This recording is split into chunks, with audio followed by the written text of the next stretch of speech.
What up, everybody? This is Falcons Daily. We are here on a Wednesday. I am CG Craig Green, your host, and we're back again to break it all down for you as we get ready to see the Falcons play against the Washington Commanders this Sunday afternoon at Mercedes-Benz Stadium. Back at home, sweet home, after two straight road games at Minnesota and at the Carolina Panthers.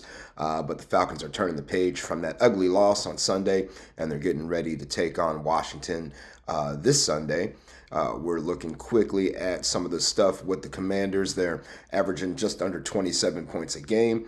The Falcons averaging 14 because of the dud we had on Sunday. Remember we had 20 in the first game, 22 in the second, 0 in the third, so it's going to hurt our average a lot.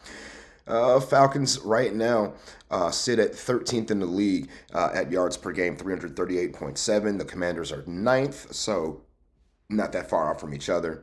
Time of possession, Falcons are still second in the league at that, 33 minutes, compared to 28 minutes, 23 seconds on the average for Washington.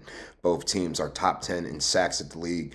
Washington just has one more than the Falcons do. The Falcons have 8 sacks. They got one against Bryce Young on Sunday. Commanders are sixth in the league with 9. We are still 11th in the league we're still 11th in the league at plus minus as well. Even with turning the ball over twice on Sunday, we're still a +1. So we're doing well there. Commanders are -1. So a little bit of improvement the Falcons would love to take advantage of there. Again, we'll have to see if Jaden Daniels plays. We'll have to see if Terry McLaurin plays because it's very possible that he could also be sitting out right now. But we will take a look and figure all that out once the injury reports come down later on today and tomorrow. He's got a quad injury that right now McLaurin does. And remember, Daniels had a knee injury. He sat out, and good old Marcus Mariota started in place of Jaden Daniels, and they went on to beat the Las Vegas Raiders. Commanders are 2-1 on the season, and there are the last game again against the Commanders, of course, was the 30-24 victory in favor of Washington in overtime. That was on Sunday Night Football. The Commanders have beaten the Giants and they beat the Raiders. They lost to the Green Bay Packers. Those are their 3 games. Of course, we're coming off of a loss, a win, and then a loss. So an ugly loss at that. But again, Falcons are turning the page and they're getting ready to see Mr. Quinn once again. Looking at the kicking game, we have some updates. Ben Sauls is coming to Atlanta or is here in Atlanta now. He signed with the practice squad on Tuesday, and he will give some competition to Parker Romo. Younghoe Koo, as I told you guys, I tried to tell you, nobody wanted to listen and understand the emotional side of it, but I told you he was not going to be a free agent for very long. He actually has signed with his hometown team, one of them anyway, the New York Giants. He is on their practice squad now, and good luck to Koo, and we'll see what happens with him out there in Jersey. But Ben Sauls is going to be the new challenger for Parker Romo. He was with the Steelers in the offseason. They released him before the cut deadline down to 53. He was 5 of 6 in the preseason and 6 of 6 on extra points. His long in the preseason was 50 yards. So again, Raheem Morris preached competition, and that's what we're going to see. So Sauls played for University of Pittsburgh. He was a kicker and a punter for them, but just did place kicking duties for the last 3 years. About 81% on his kicks as a Pittsburgh Panther. So again, we'll see how it shapes out for the Falcons. And again, new wide receivers coach Ike Hilliard was let go. We actually just brought in a new wide receiver, Devin Tompkins, who ironically played for the freaking Panthers last year, but his best time was with the Tampa Bay Bucks. He's about 5'7". He's a smaller guy, more like a slot receiver, 5'8", 155. So he'll be more of your slot guy, scat back type of deal, change of pace player that they can, maybe like a Cordero Patterson, just smaller, possibly. So because he was known for running the football as well as catching passes. So we'll see if Devin Tompkins can make his way to the 53-man roster. Maybe they'll shake things up. and get some fresh blood in there. But, the one thing the Falcons need is their wide receivers and tight ends to get involved, because right now we don't have any touchdowns at all from our wide receivers or tight ends. But I know we're kind of drifting away from the kicker stuff, but it is what it is. So, again, Parker Romo is going to need to bounce back in practice. Otherwise, he's going to find himself on the bench. But I just don't know about this whole kicking carousel thing. I still think letting Koo go was a mistake and an overreaction, and we paid for it on Sunday. I mean, those 2 kicks would have made a difference if it was 30-6.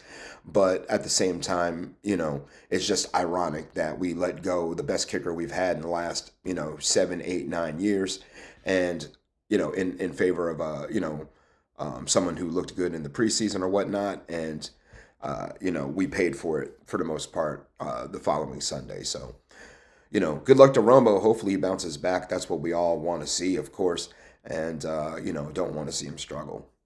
All right, the schedule over the next month is starting to look a little daunting for the Falcons, especially since how we played on Sunday against the Panthers. We kind of touched on it yesterday a little bit, but we're going to go back over it here one more time for you guys again.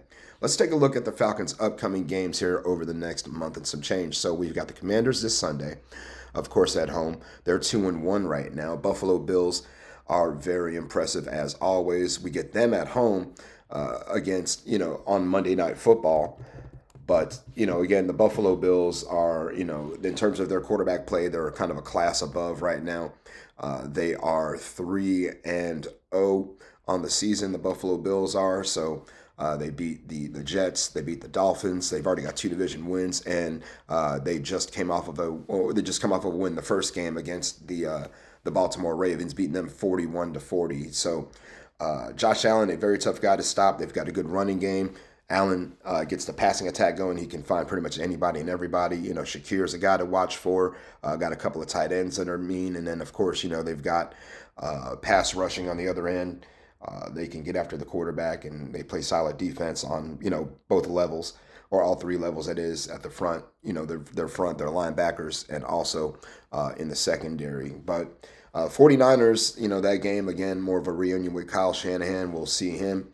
That game will be in San Francisco, and that'll be one of our old NFC West rivals from back in the day. Currently, the 49ers 3-0, and they're doing it without Brock Purdy right now, without George Kittle in and out of the lineup. They beat the Seahawks, they beat the Cardinals. I mean, these were close games, of course. And then, yes, thank you for beating the Saints. Appreciate that. Then after that, we have the Miami Dolphins, who are still struggling right now. The Miami Dolphins are sitting at 1-2 right now, and they need all the help they can get. Correction, they are 0-3. 0-3. They were pretty close with the Bills, and then end up slipping away that game. I thought they beat the Patriots, but they did not. So right now, Mike McDaniel's job could be on the line that game. Who knows? But again, the Dolphins are struggling. That's probably the most winnable game on the schedule at this point. Then after that, we have the New England Patriots, who we would see in Foxborough. And right now, the Patriots are 1-2. They had the 1 win over the Dolphins. They played the Steelers pretty tough. Couldn't pull that game out, and then also a nail biter against the Las Vegas Raiders in Week 1. So, but they've got some new juice with their head coach Mike Vrabel. And they've got Drake May, Stephon Diggs over there. Got to keep your eyes on that combination. So, and then they do have their cornerback, Christian Gonzalez, who they drafted in the first round. So, he's going to be out there trying to give guys a hard time doing what they do. But, it's a tough stretch right now. I mean, just looking at it, realistically, out of those 5 games, I mean, it feels like the Falcons, I would say you maybe could pencil them in for 2 wins out of their Commanders, Bills, 49ers, I think could all possibly be losses based on how we played this Sunday. The fact that the offense just can't get it going right now, and it puts the defense in a bad spot. But, things can change week in and week out. We saw it from week 1 to week 2, a big difference. And then from week 2 to week 3, another huge difference. I mean, you don't want to see that, but that's what it was. All right, y'all, make sure you guys get in there and sound off in the comments and let me know what you're thinking. You're looking at comments from yesterday's show. Let's see here. Uh, Larry Turner, 26-26. Zach Robinson needs to go sooner than later. He's the latest version of Jimmy Lake. Excuse me. This is Zach Robinson's second year in the offense.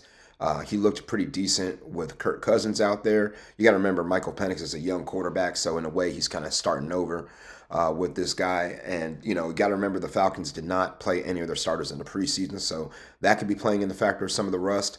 I don't, putting it all on the play caller and the offensive coordinator just because.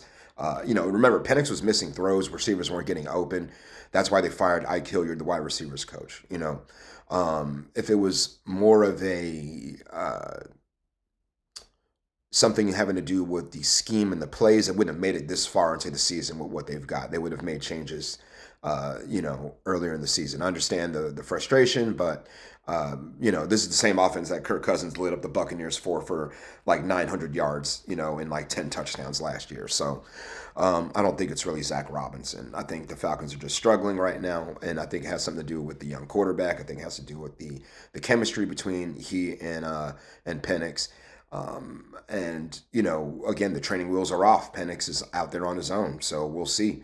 He's a little inconsistent right now. Next comment.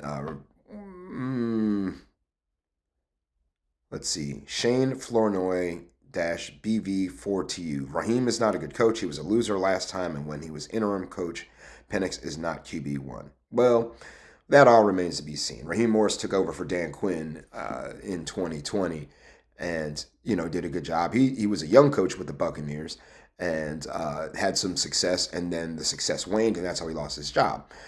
Went to but you can't discount what the man means to the players, in any locker room. He did help the Rams win the Super Bowl. Remember, he was a defensive coordinator there, helping the Rams win the chip. Raheem Morris has value. I don't think he's a bad coach. I think the Falcons are just off to a bad start, and people are frustrated. All right, give FanArch a follow, y'all, at FanArchCo. They're up there in the top left corner, FANARCHCO. I'm at Craig G Sports, CRAIG, the letter G, and the word sports. So let me know what you guys think of this episode. Please hit subscribe and hit that like button as well. And until tomorrow, sayonara and buenos noches.